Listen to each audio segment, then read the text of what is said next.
Welcome to Off the Record News. I'm your host, Diana Longry. Thank you for tuning in. Off the Record News is brought to you weekly, where we bring local news to your attention. Now, I have with me for this week's news program my guest, Mr. Greg Copeland, who was here a couple of weeks ago, who was giving us an update on some of the news that's happening in the city of St. Paul. Now, we were covering specifically that issue where the City of St. Paul City Council had their organizational meeting of a committee of the council, which of course is the City Council.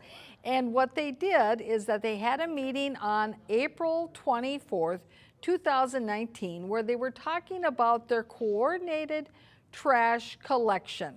And Mr. Copeland was at that meeting and also attended some subsequent meetings, as well as the court hearing on a motion that was before the court, because there is pending litigation with regard to this particular issue and the fact that the contract that the city council entered into and the actions that they took were contrary to the city's charter. Now, Mr. Copeland, why don't you go and give us an update on certainly the court proceeding that you attended the day following our show. Well, if I might, we even had a victory. I say we, those of us that weren't happy with some of the decisions made by the city council. There was an effort by the Charter Commission on a 5-4 vote at the Charter Commission to provide the authority, a new authority to levy fines through the city council and their departments, which was estimated in one document to raise as much as $250,000 in fines in the next year. And that would be as opposed to them issuing citations and having people go then to district court for those issues, what would it be? Well, the city has a complex system. You get to make your case to a legislative hearing officer. Then you get to go to the city council when there is some levy against your property. In this case, typically when you're in a situation where you're accused of some wrongdoing, violation of a city code, and then they levy what they call a public improvement assessment on your property tax bill, is the method that they've chosen. Some of us would take exception to the fact that a public improvement is somehow a fine, when a public improvement is more like a sidewalk, a street, or a utility system. I would think so. And you can touch it and see it. Anyway, but this would have been a huge departure, because it wouldn't have only affected the trash issue. It would have affected every ordinance that the city has on the books or will pass into the future.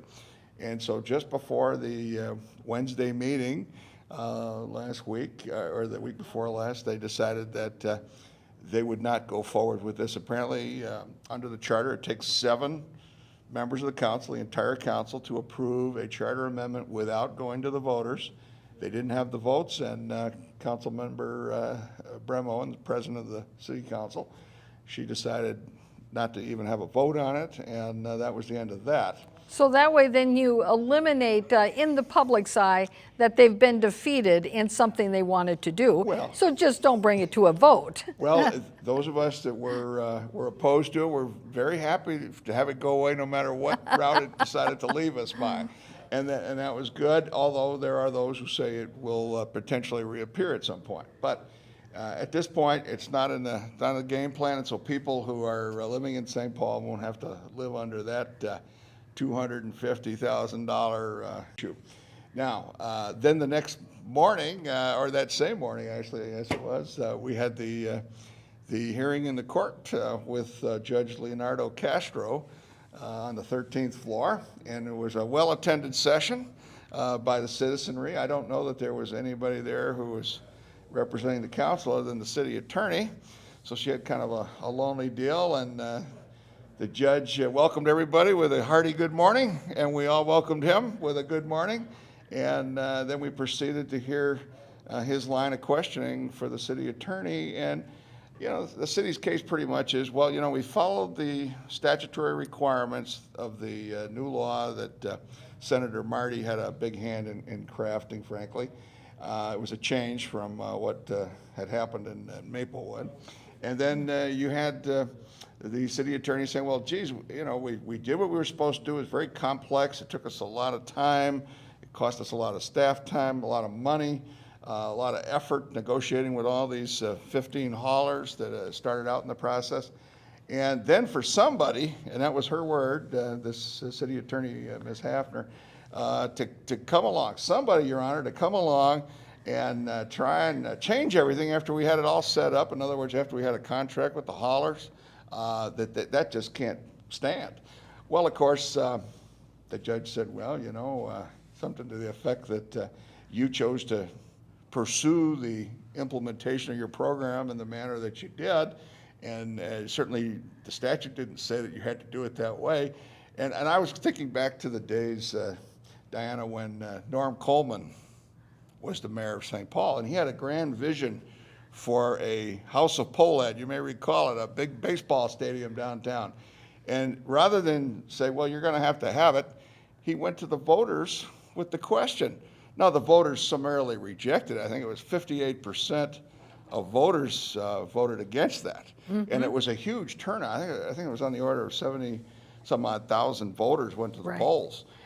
Huge turnout. Right, and in part that's because St. Paul has a charter. Oh, yes. And that's the constitution of the citizens in order to be able to enforce what extra rights they have under that charter. And so say for instance a city like Maplewood doesn't have a charter. Because they don't have a charter, they don't have the right for referendum, they don't have the right for recall, they don't have the right for initiative, they can't petition their council to stop that council from taking certain actions that they would be mandatory for that council to cease and desist. And so you see St. Paul has something special.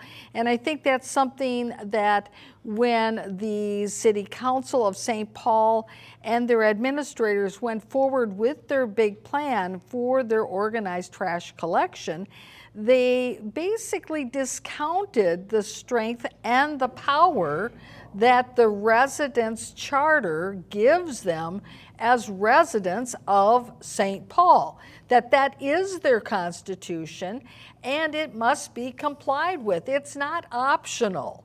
It's not like, well, the state law is going to trump the charter.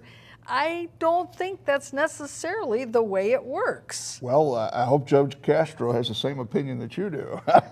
Because, and I think based on what he has said, that he does share the point of view that we have a very broad charter power as the citizens in St. Paul. And, just so people don't think that St. Paul is the only charter community, each city's charter is unique to that city, of course.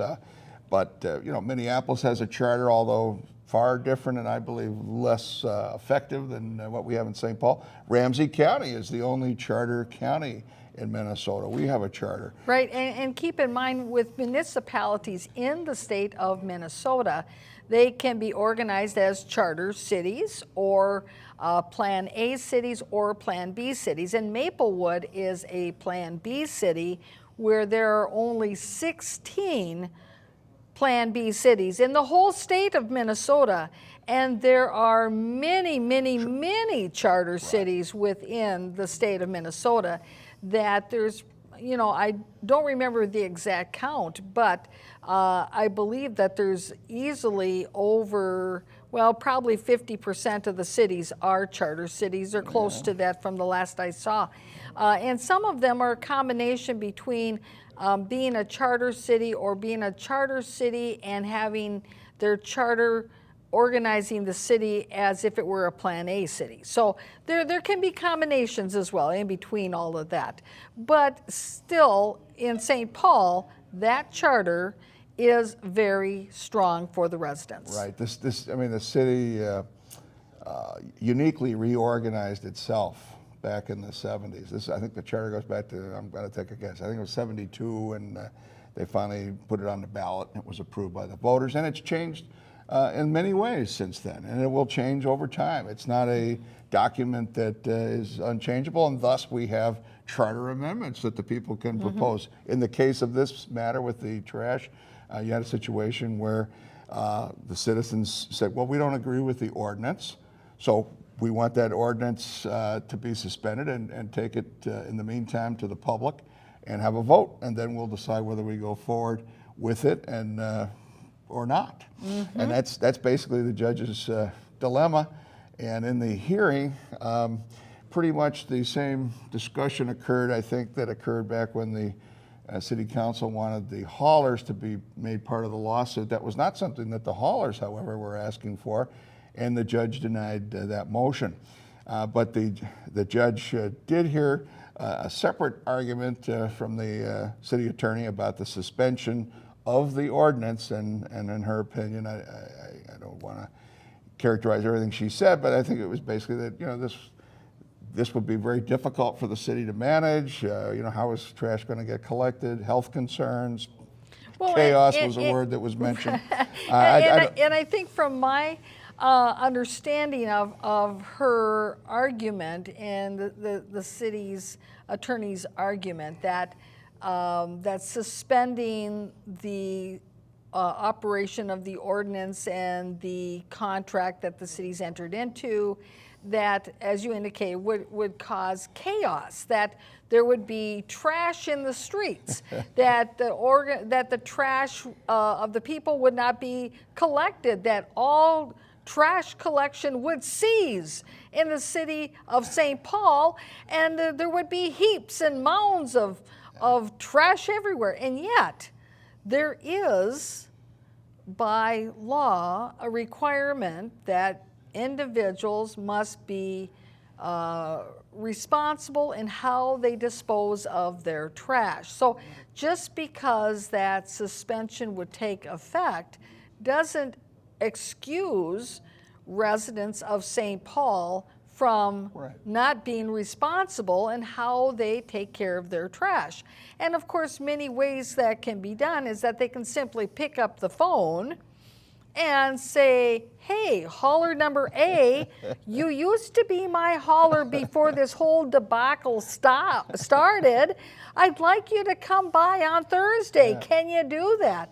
And you know what? I would be willing to bet that those little neighborhood and family haulers, if they were still in business, would say, you know, we'd like to have your business. Of course, we can help you out, because why wouldn't they? Because that's their business. And of course, there's other ways that people can responsibly take care of their trash as well, because there are places where you can personally bring your trash yourself and pay the fee and drop off your trash. So if you want to be your own trash man, you can do that. It's just that in the city of St. Paul, under this new ordinance, that is not an option, so that you can even opt out of the whole big plan they have for you. Yeah, it's kind of ironic, really, because in the time preceding the decades of self-collection by citizens who made arrangements to either take their trash somewhere or have somebody come and take it, or share with their neighbor the disposal issue, matter, whatever you want to call it. You know, the city talks about their contract, and gosh, they got this contract, and everything has to go down the road with that contract. Well, you know, somehow all the citizens' right to contract were preempted, you know, which is kind of bizarre, I think. You know, talk about a disempowerment of citizens, because what do we hear today in terms of public policy is we want to empower citizens to cooperate and build community and solve their own problems. And that's exactly what people were doing in their own way before the city got in the middle of this. And of course, we had, you know, as the article about the Burnquist family, you know, showed, that was in the Star Tribune. And they were one of the small family haulers. Right. There were 15 haulers, and now we've got 6 or 7. You're kind of losing count here. But, you know, and they've gone away, 40 some odd plus years in the business, 6,000 customers. Mr. Burnquist and his wife built that business up with their staff of private employees. And that's gone now, and it's going to be run by Waste Management from Houston, Texas. That's not the plan that the public was sold when this whole concept came up. Now, that's the very foreseeable result, however, because you've got these other buyouts that have occurred, and larger firms even than the Burnquist family. So, and this is something that Council Member Jane Prince has mentioned in our previous show, was one of the reasons that she was not too happy with this whole project, was because she was very worried that that local business person, knowing their clients, providing a quality service that was accountable to a citizen at the level where the service was being delivered, not in an office in Texas or Miami or some other place, but right here in River City, or in the case, I think they're down in Inver Grove, that works better for people than having to have some intermediary with the government and a whole government staff, and And one of the things that we talked about in the last program was the issue that the council at this April meeting on the 24th that they spent a lot of time about were the concerns about customer service, as you're mentioning. And I found it ironic that while customer service was a big issue, it didn't seem like that was something that the council, when they put together this contract, even had in their spotlight. Now, ironically, in Maplewood, when they put together their contract with Waste Management, one of the requirements that they had under their contract was that the number that people called for customer service actually had to have a live operator, and it wasn't this menu system of endless numbers where you press buttons. So I will say that the City Council of Maplewood back in 2012, they at least had that on their radar. Now, whether or not if that has solved the issue of local customer service or not is always something to be investigated. However, they did certainly require that there be live operators to answer the phone. Now, has the City Council followed up on that to make sure that that's been enforced? I don't know. Yeah.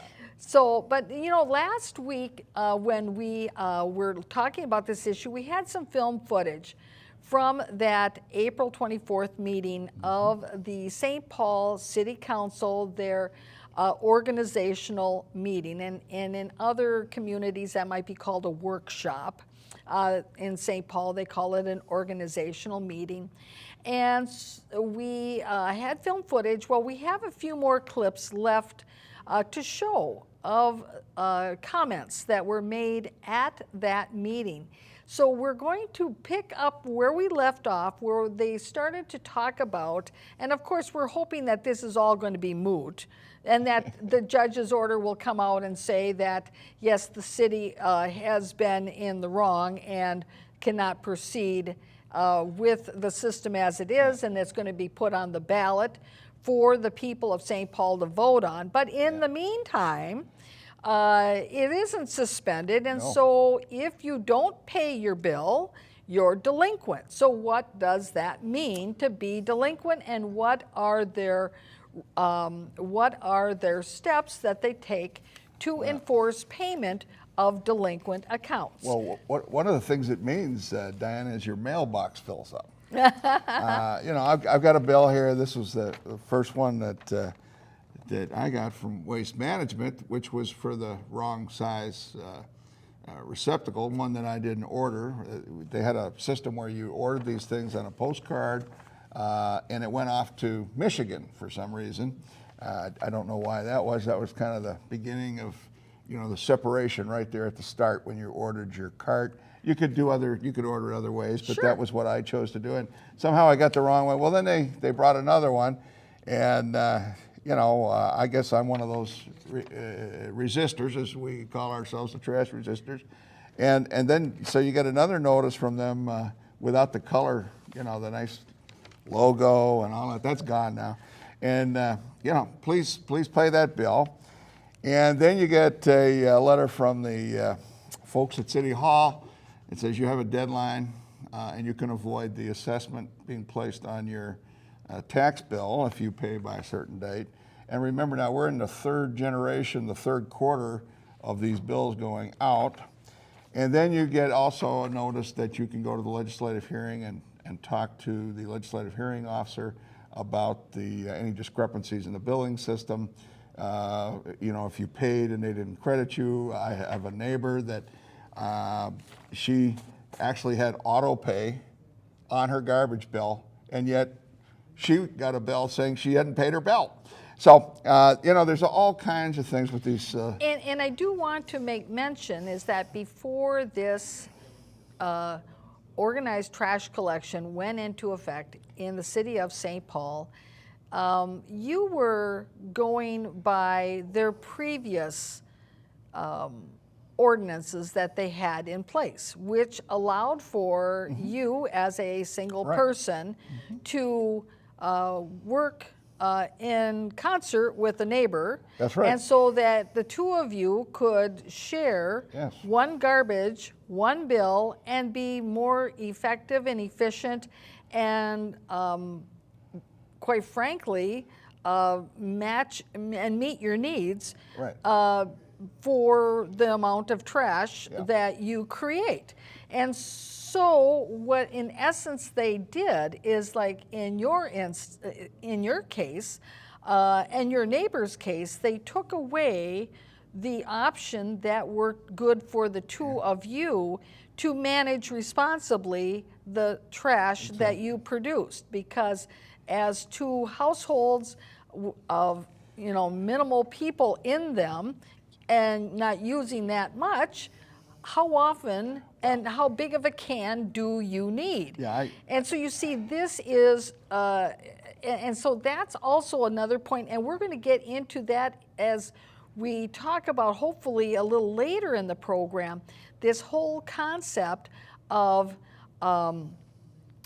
pay as you toss, which is something that, for instance, the city of Maplewood is starting to look at, that, well, perhaps it works good for folks who have, limited amount of trash, but on the other hand, it works against those folks who have large families. And so that's another whole public policy issue. Which I have to say, on that point, this is where the perverse part of the system begins, is in the rate structure. If you take the largest donors to the trash company, the people that have the largest cans and the highest frequency weekly, they pay the least per pound for their trash. Whereas the people who have the least and want to have the smallest cart and are picked up every other week, they pay more for less. Now that is not a friendly customer service model. And I don't think it's environmentally sound rationale either. It does. It goes in direct opposition to the goals that the state has set for waste disposal. It is, in my case, I want to give a hard example to your audience, Diana. My neighbor, who I've known for a long time, she used to live in her duplex. She currently lives elsewhere in another city. But, she needs her lawn cut at her duplex. She needs other things done, and I kind of look out for her because I'm right there. And so, she even provided a lawnmower, brand new, nice lawnmower. Folks, you got a good neighbor when they're buying you a new lawnmower. But in any event, so I cut the lawn and tidy up the thing, and she lets me drop my little half bag of trash in the can, and that's what we've been doing for well over a decade, and there was no problem. And then one day, all of a sudden, this is years ago, before this system started, somebody said, well, Mr. Copeland, you're putting all your trash behind your garage. I said, well, can you show me my garage? Because there was no garage, I have no garage. But I ended up having to explain that down at the city offices at the legislative hearing, brought me up on charges, brought me a trash can. It was all kinds of fees that were going to be assessed, because obviously there was a big error in the facts that ended up being undone. And it was actually somebody else's garage. Well, actually, What's ironic is that the comment was made by a hearing officer to me that the city council is looking at changing things because they didn't particularly like the outcome in this matter, and that was years ago. And I have to say that Dan Bostrom, who was my councilman for many years and helped him get elected back in the 90s, he voted against the system because he looked at that chart on the charges and he said, this is ridiculous. Mm-hmm. And then when the people collected the petitions, he said, I'm not going to support ignoring that. If people go out and collect petitions and the charter tells us this is what people can do, then we have to go for whatever it is that the rules are. And the county office that Joe Mansky, a well-known name to many people that watch your show, I'm sure, he certified one of his last public acts before he retired as the head of the Ramsey County Elections Office, which the city of St. Paul contracts with. He certified in a letter to the city council the collection of over 5,000 signatures as being accurate. So there wasn't an issue with that. And so the notion that somehow a contract to haul trash is more important than our charter rights as citizens is really caught the attention, I think, of the judge, and I'm hoping that he will provide a good resolution. And in the meantime, I have every confidence that the city council is going to get to work on resolving the interim situation leading up to a citizen vote in November of this year. Because obviously the city council, they're all up for election. They don't want trash all over the streets. I mean, their program is premised on we're going to have a cleaner city. Okay. Their responsibility, as much as the citizens individually, is to accomplish that. So maybe we'll all go back to a better system in the interim. Right, exactly. Well, let's take a look at our first clip. Again, this is from the meeting of April 24th, 2019, where we're coming into the meeting and they're talking about delinquencies. Now we're talking about delinquent bills. So the residents have 90 days to pay the bills once they're initially sent. They get an initial invoice and they get 2 notices of non-payments. Basically, it's the start of the second and third month. Then they get a final notice if they do not pay. I've included an actual copy of the final notice sent by the haulers on that. If they do not pay in that 90-day period, then that delinquent amount is turned over to the city for collections. In quarter 4, I have those numbers listed. We had over $900,000 outstanding for the first amount. That's approximately 11.5% of all participating units. As of 4/9/2019, we've had almost $300,000 worth of payments on those accounts. So we're already seeing sort of a decrease in that. I have the initial quarter 1 of 2019 numbers. So we're already seeing a decrease in the number of delinquent bills. We've seen a decrease in the total number of bills too. I think that went down about 16%. So that's just sort of what we initially got. And remember, the cost put on per unit helps to recover the cash flow for this process. Ms. Baker. Thank you. How does that 11% compare to other cities where you've seen this roll out, or it seems high? I would say, I don't want to talk too much on that because it's not apples to apples.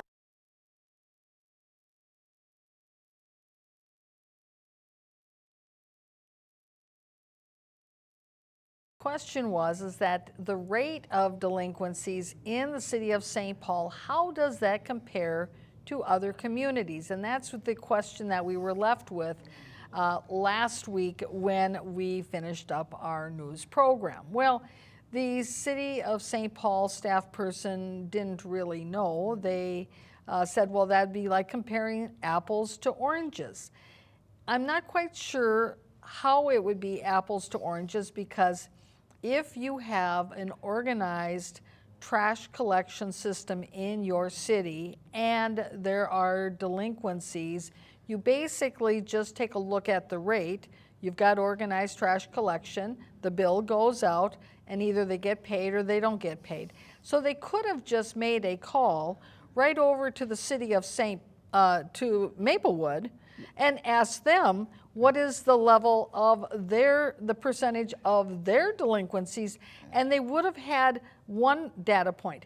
They could have called over to the city of North St. Paul, who has organized trash collection, and asked them, what is their rate of delinquency? You see, so there are many communities around St. Paul that they could have called up to find out what are the statistics on this issue. Well, and that question that Councilmember Necker offered up to her staff person, that staff person, of course, was the gentleman that occupied the offices over in Maplewood. So That's right. So you know what? He should actually have that statistic on the tip of his tongue because he only just left Maplewood within the last 6 months. So I think he would know the statistic. Yeah, I don't think there was an apple or an orange involved in any of this. Most, apples and oranges are so expensive that people are eating those and not putting them in their trash, hopefully. I think what's going on here is that the language is very interesting because we're talking about delinquencies. No, you know what we have? We have citizens that are saying, you are treading on me. There's that old New England flag with the snake, don't tread on me. And I think, frankly, people have just about had it with some of the stuff that they're being forced to do more and more. I mean, well, and certainly in the city of St. Paul, the folks of St. Paul, because this issue has been a very evident issue over the last 9 months or more, they know that they have rights under the city charter that have been trampled on. I mean, they know that. This isn't like it's a big mystery to them. And so perhaps they're waiting for the outcome of the court case before they figure out, okay, am I going to acquiesce or am I not going to acquiesce, and to see where it goes from there. Well, now, go ahead. Well, I think actually that a good share of those people, and let's say it's 11% or 11.5%, whatever the number is, that are not paying, and then maybe all but 1 or 2% of those are people that are saying, you know what, when this gets to the ballot, we're going to end up with a different system. The public will tell the council that what's existing now is not what they want, and I think that's what a lot of people are banking on. And of course, in politics, people talk a lot about bases. Well, they're already starting out with these thousands of people. There's more people that haven't paid their bill than have voted in some of these council races in the past, in terms of citywide. So in other words, what you're saying is that this is a protest to send a signal to City Hall. Yeah. And of course, it doesn't mean that City Hall is going to be out that money, because they're not going to be out that money. Let's take a look at our next clip. I think, remember this is the start of the program. I thought it was going to be higher. St. Paul does have a high number of renters, so I was expecting this to be a little bit higher. I think this number will continue to go down as people understand the program more, and just sort of start getting when you need to pay and how you need to pay. Again, looking at even the number of people, so almost 300,000 folks or $300,000 have already been paid. People are now recognizing, oh, this is something I need to do, I need to pay. So I think that will continue to go down. I think when I was in Maplewood, they had about 4 to 5% in terms of outstanding, but 11% will probably continue to go down, so maybe we're looking at 7 to 8%. And how, of these bills, are they a full unpaid bill? Like I know one of the larger haulers that services the area I represent sent out their bills late and added late fees, I think as part of a kind of a clunky handover. Yeah. Are any of these like partially unpaid bills? So for Q4 of 2018, that was because there really couldn't have been any additional fees or anything on that, besides for the late fees. So if the residents didn't pay the late fees, there was some additions there. That said, if the resident, there's also, we had the first amendment to the contract. Any late fees were removed if people paid the bill before October 1st. So that would have addressed that. Those people, I guess, would not be in this group because they would have paid their bill, so not really applicable in this amount. What we saw was basically the initial amount and then the 3 late payments. So I think there was some people that paid partially on the bill, but generally most of what we are seeing is just, this is what you owe for the service, you didn't pay for the service. Mostly non-payment. Yeah, mostly non-payment. Ms. Hager, and then Ms. Burns. Thank you, and just to be clear, the late fees are what would be the disincentive for people to just say, well, this is easy, I'll just pay one time on my property taxes for everything. I mean, Exactly, that's, yeah. And the city doesn't charge additional late fees. So when it finally gets to assessments, we charge a $2.50 assessment process fee.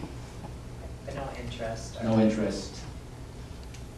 That was, Well, I just got to, for him to open up and talk about the renters, there isn't a renter anywhere in St. Paul, as far as I know, that gets a bill for garbage collection. Those bills, which are specified, for homeowners and for people that have apartments, like a duplex up to 4 units, I believe. Those are the people that are getting the bills for right. mandatory residential trash collection, not renters. It's the landlords that are paying the trash bill. And I know so that this whole thing that he was trying to start that, we have all these renters. No, don't lay this at the door of the renters. That's exactly right, and I noticed that as well, and had that same question. Are the renters suddenly now having their trash collected when they never had their trash collected before in the past?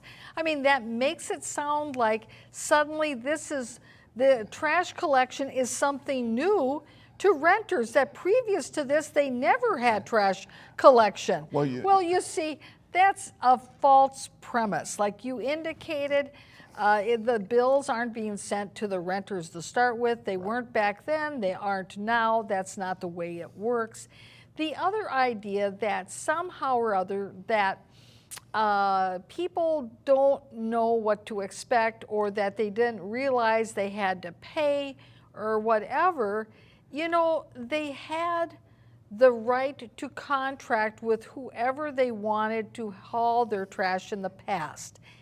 The only difference is between them picking up the phone and having a contract themselves is now the city is forcing who they must contract with and who is to provide their service to them as residents. And so these folks, it's not the first time they ever had trash collected at their home and the first time they ever had a trash collection bill. They had trash collection bills. And I think your idea of this being, this 11% being a message to send to City Hall is something that City Hall doesn't want to acknowledge, that the message is being heard loud and clear and that they just don't want to believe it's a message. Now, we did hear Mr. Chris Swanson acknowledge that he did know the statistics for delinquencies in Maplewood. So, we heard it, 4 to 5%. Now, if the city of St. Paul wanted to really understand if their delinquency now is different than what it was before, they could actually contact each of the haulers that are part of that consortium that are providing this coverage of the city for trash collection. They could call them and ask them of your accounts that you had previously in St. Paul, what was your level of delinquency? And then each of those haulers in that consortium could then say, well, we always had a delinquency rate of 3%. Now, you see, then the city of St. Paul would clearly know that the difference between 3% and 11%, 8%, is a signal to St. Paul. Well, I think there's several points there, and your last point is, just a great insight, because you've got all these trash people sitting around the table that the city of St. Paul is contracted with. The residents haven't contracted with anybody. There is no more contracting. They've taken That's right. away. And so the garbage people in the business know what was going on in the past. And I'm sure there was always somebody chasing a lower bill, and they were playing the companies off against each other to some extent. And then there were some people that didn't pay their bills.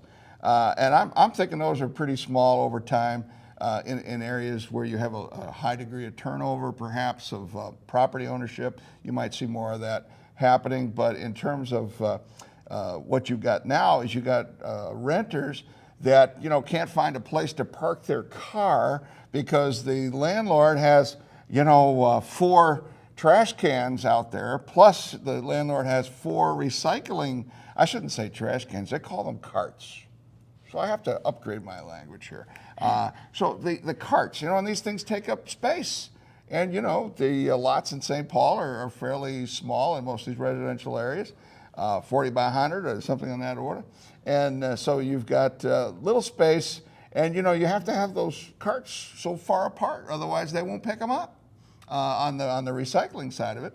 So there's all kinds of cart dance that's going on out there, and people who don't get their stuff picked up, if they don't have it just right, and the recycling guy doesn't like it. Now, in my particular area, I've got the waste management guys, and lately they've been on foot. And during the winter, most of the time they were on foot. There was an effort at the beginning. They had a machine that picked it up, and it had to be just so. And nobody hardly touched the thing, except they'll put it on this lift. But that was a short-term deal. So you've got that, and then you've got the situation where people are saying to themselves, well, I used to like Highland Sanitation. And now I've got this other company, let's say Waste Management or Burnquist or whoever it was coming in. And in the article that the Star Tribune did, Mrs. Burnquist is relating how she was called all kinds of names as though somehow she brought this change upon the citizen with their trash cart now, and that she's been assigned to pick up. Well, no, they didn't have a say in that. They got assigned what they got assigned in terms of a territory, and they had 6,000 customers that they had taken care of before. Well, those weren't the same people necessarily that they were picking up now. And so, there was, it was kind of sad to read, just how angry people are and how this really was such a disruptive change on a simple thing like how to get rid of your solid waste material. Mm-hmm. And I think that it was part of the thing, I think, that forced them out of the business because, they started this in 75. I can remember I graduated college in 76, and I got my notice about congratulations. It's time for you to join the Medicare program the other day. So, they're at the point where, we've done this. And now it's time to go travel to Florida or Michigan, as they said in the story, or around the state they're going to go visiting. But, at some point, this is not a sustainable deal for them and their family. And unfortunately, I think this was entirely foreseeable.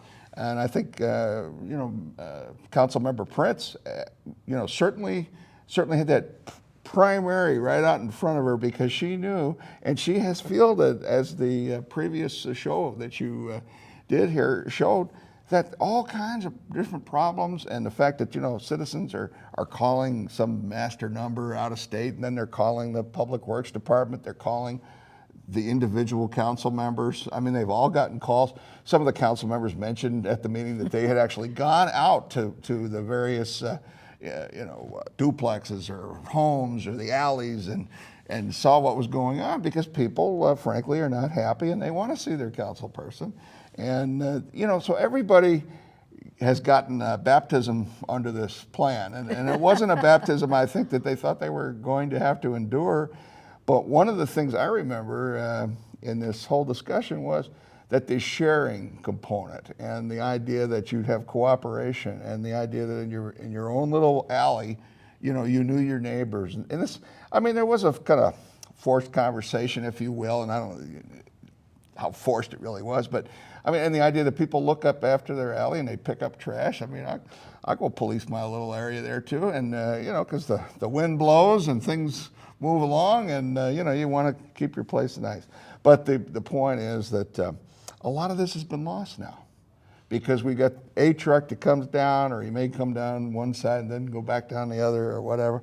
And that's all a big change. And the idea that somehow the trash trucks were making all these potholes, I got more potholes out on my Cook Avenue than I ever did on my alley.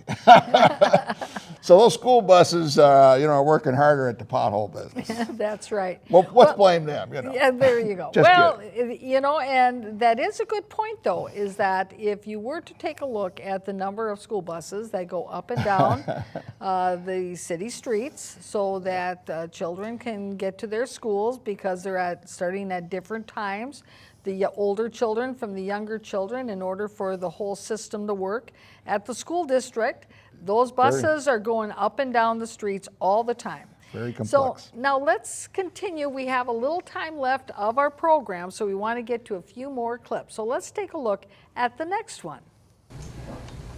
All right. And this is just a question, you said something about that we have a high number of renters, but we're not billing individual rental units, are we? We're billing property owners. Councilmember, we are sending the bills to the property owners. Right. But just, landlords may take some time for them to catch up. This is a new program. So just kind of knowing what the market is in St. Paul. All right, I'll basically go. I'm sorry, Mr. Reed? Just a quick question, on the remaining balances.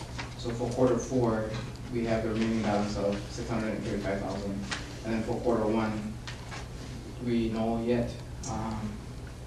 So for quarter 1, we have not sent out the notices to the residents yet saying that this has been turned over to the city for assessments. They would have gotten their final notice of non-payment from the haulers, basically telling the resident that, at this point you can't pay us, you have to pay the city when you get the notice. So we have not started that process yet. I suspect it'll probably look much like quarter 4 of 2018 in terms of the numbers that people pay. Maybe more just because people are starting to get the program a little bit more, but we have not actually started that process yet. So it would be the two numbers added together, of how much we would have to pay to the haulers if this resident is going to be that. Yes, So we're looking at $1.3 million. $1.3 million.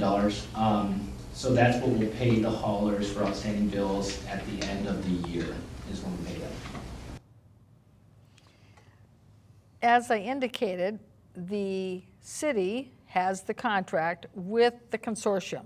Now, of course, Chris Swanson says with the haulers, it's really with the consortium.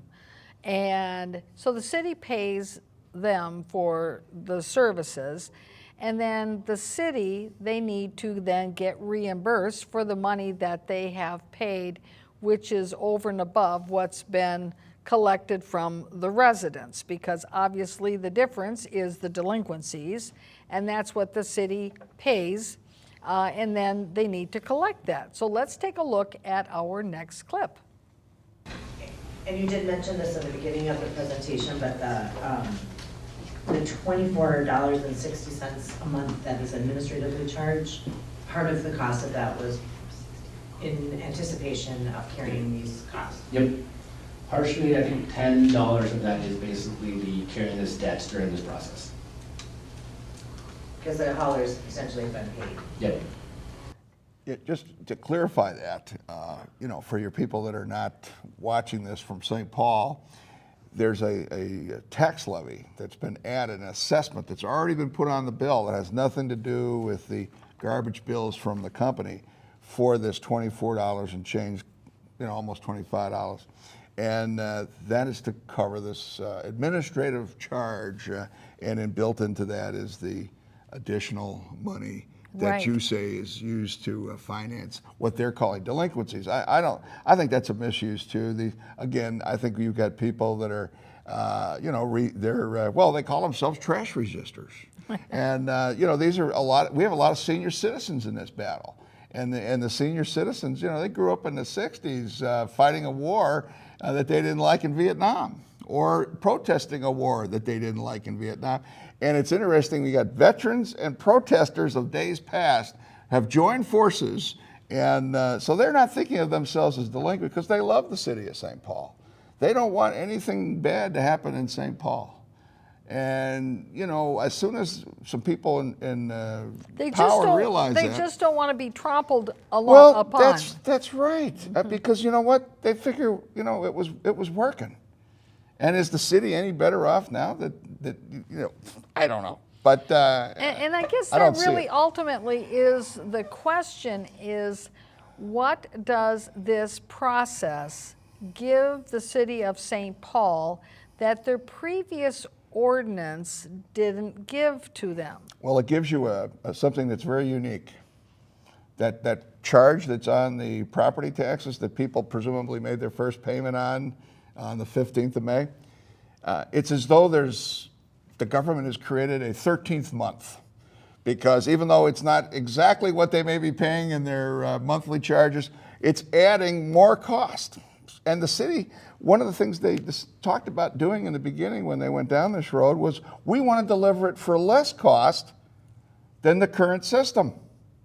And they said they wanted to protect the right of people to share services and cooperate. And they said they wanted to keep with the mandates of Minnesota law that talk about reducing the amount of solid waste material that goes into the system, period. None of that is happening under this system. So that's what we've got. We've got a 13th month. We've got a mandate that goes against the state law that requires less be produced. That is not optional. And then you've got all these costs that have gone up for the material themselves. And there was some discussion at that meeting that in fact Ramsey County is looking at raising the ton cost per household by about $16, because you get to pay Ramsey County on this bill. If I can just quickly grab that number, yes, county environmental charge $19.53 a quarter. You know, And you know, and so what you're driving at is that this is another way where the city is collecting extra funds, which then they use for what they claim are the purposes of administering this program.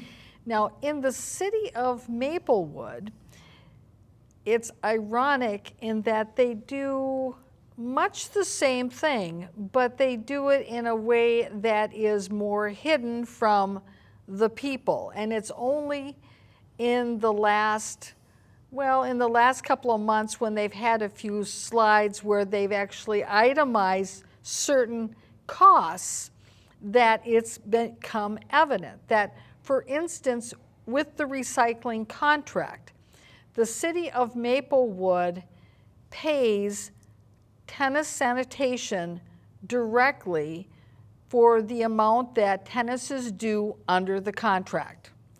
But then the city of Maplewood per month charges each resident that has that recycling service approximately 60 cents extra every month on top of what the city owes Tennis Sanitation under the recycling contract. Now, who is responsible for the customer service for the recycling under the tennis contract? Well, Tennis Sanitation. Who is responsible and owns the carts under the recycling contract in Maplewood?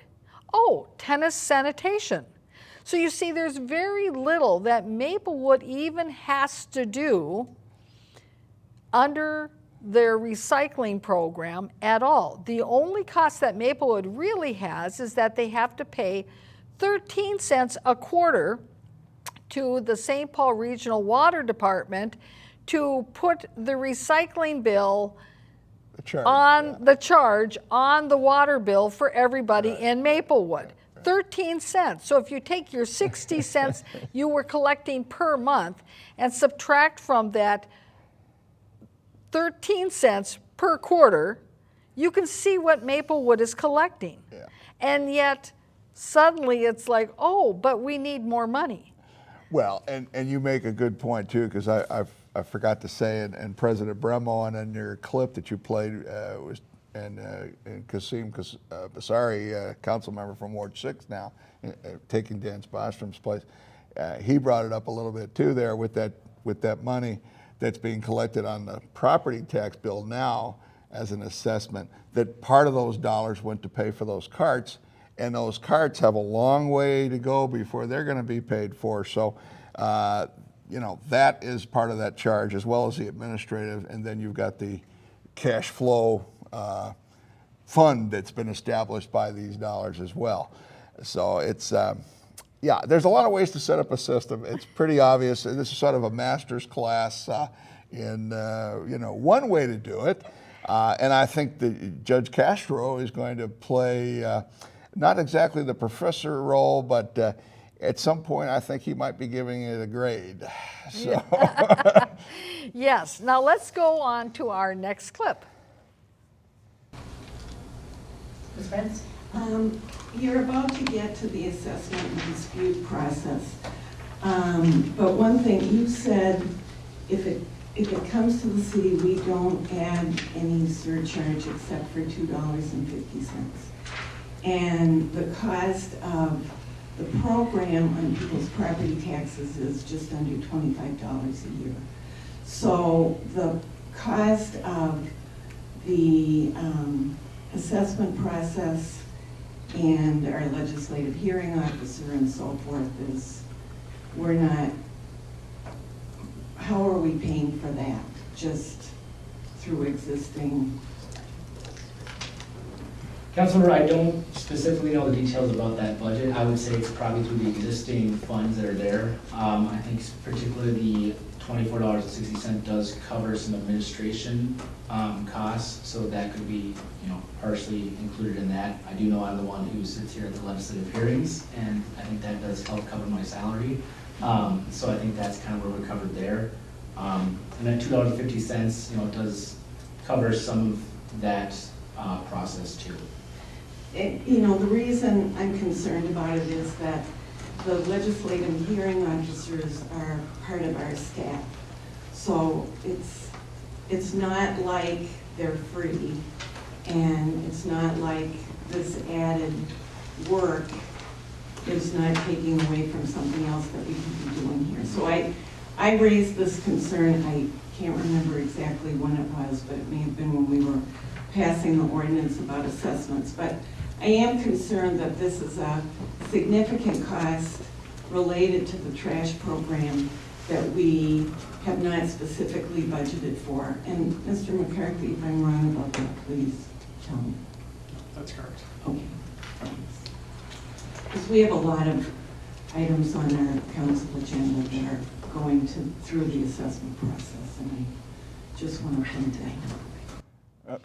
Councilmember Prince is exactly correct, and there are, you know, all these thousands of bills that haven't been paid. People get a notice like the one I've got in my hand, and it tells you can go to the legislative hearing officer. Well, that is sent to you by mail. That on printed paper Right, costs and- money. right, and Everything costs money, and that's what Ms. Prince is saying. Is you know, this thing is bigger than what we budgeted for. Exactly, the machinery of the administrative machinery in order for people to contest their bill or to bring to somebody's attention that maybe they paid.